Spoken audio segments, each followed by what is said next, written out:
त्यातील एका आरोपीसोबत दुसऱ्या आरोपीने आर्थिक व्यवहार करण्यात आले आहे. त्यात फक्त 8,000च नाही, त्यानंतर त्या व्यतिरिक्त त्यांना इतर देखील आमिष दाखवण्यात आले होते, जेणेकरून तुम्हाला प्लॉट घेऊन देण्यात येईल किंवा इतर प्रकारचे असे आमिष दाखवण्यात आले होते. हा पेपर एका बाबूलाल नावाचा आरोपीने नरेश कुमार याच्या ताब्यात दिला आणि त्याने नंतर मग तो गोपनीय पद्धतीने बाहेर काढला. त्यांनी ते शूजमधून बाहेर काढला. अच्छा. त्यातला DVR आपण जप्त केला आहे. तो DVR आपण पुढे तपासणी कामी पाठवू, त्यानंतर आपल्याला त्याबाबत निश्चित खात्री होईल. आतापर्यंत 12 आरोपींना आपण अटक करण्यात आली आहे. सध्या 2 आरोपी फरार आहेत. त्यातील मुख्य सूत्रधार हा विजेंद्र कुमार गुप्ता होता आणि त्याला मदतनीस करणारा म्हणजे पेपर याच्यातून बाहेर काढून देणारा मुख्य सूत्रधार सोनू कुमार किशनलाल हा होता.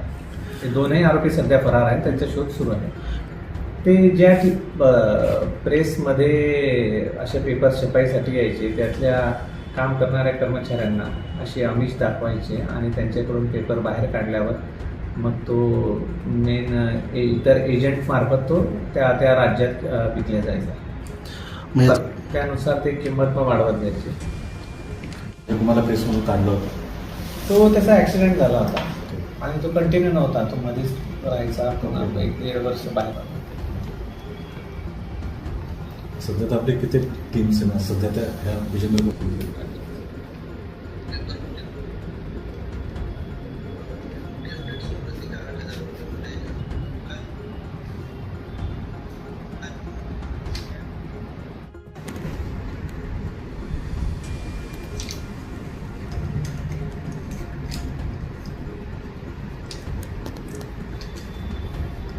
संजय कुमारला काय कारणामागचं काय कारण